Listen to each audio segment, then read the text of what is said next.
Nowhere to escape, and he goes down. DeMarcus Lawrence racking up sack number 12 for him on the year. You never want to give up a sack. From the O-line's perspective, they hate it for several reasons, especially because they felt like they let little brother down back there in the pocket. Oh, no doubt. They have a ton of pride, and they go into every job wanting to keep that guy clean. They want that uniform with no grass stains, no dirt, nothing on it, but it's really, really difficult. You're talking about some terrific athletes who are trying to put him on the ground.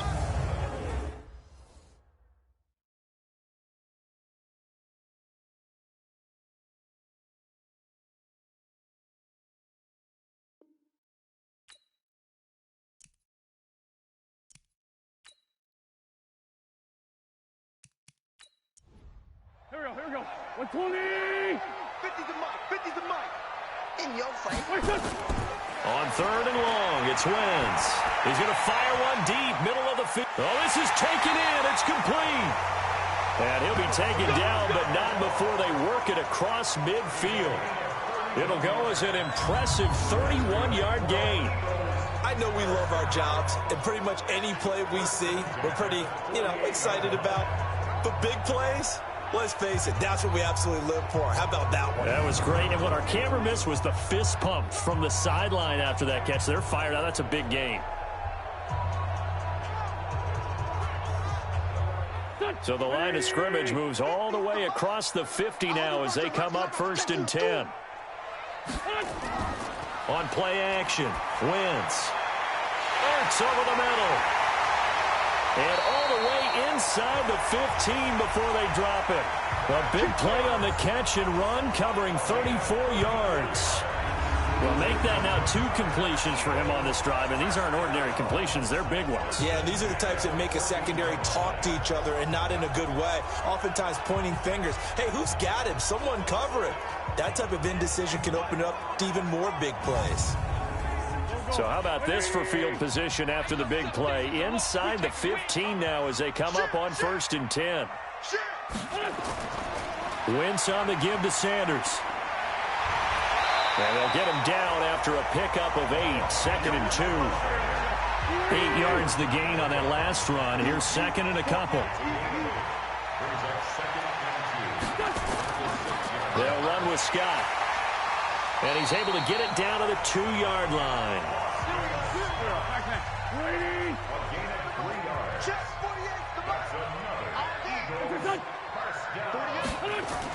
They'll try to run with Sanders. Nothing doing there. They're going to wind up holding him at the 2. No gain there, and it's going to set up 2nd and goal. Easy work. It's easy work. It's coming again. Once again with Sanders. And he is met quickly in the backfield. Down he goes, folded like a lawn chair. It'll wind up being a loss of 2. And that is going to set up 3rd and goal. That's a really alert defense there because they saw the heavy look come in from the offense, countered it with extra linebackers who brought a little bit of speed and heft, and able to really make a big-time play for their defense. A lot of tired bodies on that field, but this is a big play, 3rd and goal. Shotgun now for Wentz. And that's complete to Sanders. And he'll take it into the end zone for an Eagles touchdown. Miles Sanders with his first career NFL touchdown. And the Eagles able to push further out in front. Is it okay if I break one of our rules, partner, which is to never call a game over until it's over? Because this certainly feels like it's over after that drive. Yeah, that was spirit-crushing, wasn't it? And now you just kind of felt the air go out of the balloon. Yeah, they were fighting so hard to stay in there, and they knew they had to stop them on that drive. But when they were unable to, I think you're exactly right. You could see them sag on their sideline, and I think this one might just be over. They'll try and run it up the middle.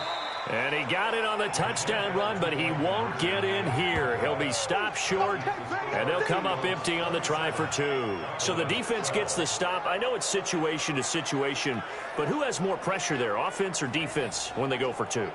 I truly believe it's the defense has more pressure because the offense has an entire playbook wide open from the 2-yard line. You can run it, you can throw it. So defensively, I think most teams are going to be aggressive and force the issue and try and bring pressure. Now after the touchdown, here's Elliott on to kick it away. This fielded at the 2. And he'll make it across the 20 as his guys will set up shop at the 23-yard line. So Dak Prescott in the offense. Down by 15. A minute 54 on the clock. They're going to need a Christmas miracle to pull this one out as they've got it 1st and 10. We ain't giving them nothing to do. Prescott on 1st down. And that's Elliott, complete. Well, using Zeke Elliott in the passing game, that's something Cowboy fans are getting used to. Last year, 77 receptions. And you think back to his rookie season, he had 32 and then 26 his second year. But he's really on the uptick. The 2nd down attempt there knocked down as it leaves the quarterback's hand, and it's incomplete. Prescott to throw it. He's got his target. It's Cobb. 14 yards, good for a Cowboy 1st down. To throw is Prescott. Drops it underneath to Elliott. And he will force his way forward for a yard or 2, but I have a good feeling this will be coming back. Umpire threw the flag, usually always indicates holding, and that's what we've got. And you know, depending on their positioning, where you are on the field, the umpire's got different responsibilities, but always making sure no one's holding. You got it! You got it! Short play like that in this situation this late, that's a win for the defense. No doubt. I remember something Coach Madden used to talk about all the time. Sometimes you can't just take what the defense gives you. You have to take what you need. And in this case, the offense is taking what the defense is giving them, not what they need.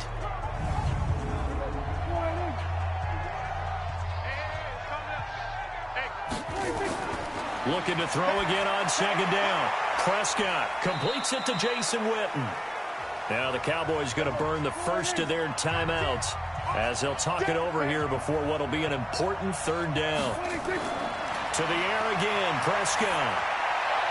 And he'll have his man. That's Cooper. And they'll get this well past midfield before being stopped just before the 35.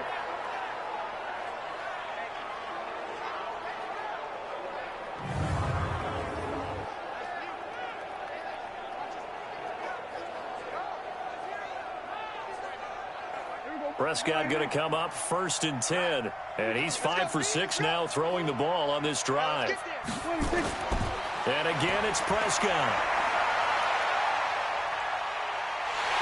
Pressure comes, and down he goes. The Eagles get there for the sack.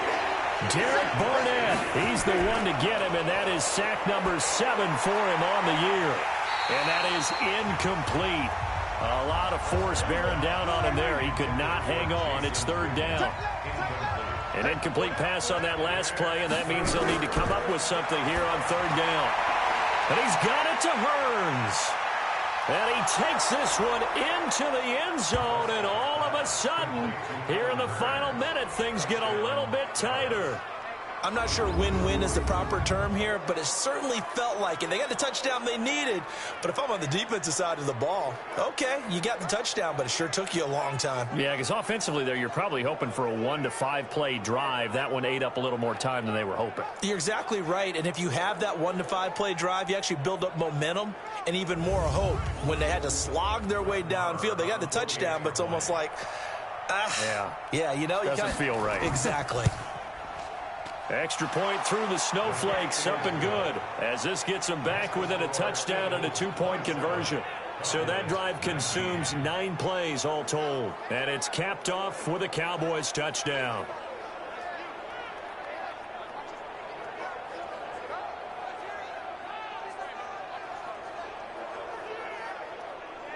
So with under 30 seconds to play, this is the game right here. And this is going to be recovered by the hands team. And that should just about put a capper on this one. Well, 4th quarter, they felt like they needed the football back. Unfortunately, they couldn't get it.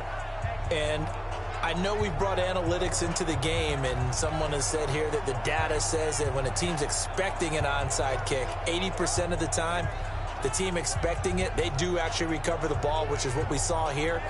I just wonder if that number is much more of a anecdotal type of a number, kind of like when the Coaches tell us, well, when you score on special teams, 93% of the time you win the game. I'm still waiting to see that number is empirical. The Cowboys signal for their third and final timeout as they'll stop it with 25 ticks remaining on the clock. Yeah, let's go sandwich. Check 24, check 24. And they take a knee. Listen, anytime you take a knee to end a game, that means you've won it. So it doesn't matter whether it's home or on the road, but there's something a little extra special about doing it in front of your home crowd, isn't there? And the home crowd applauding their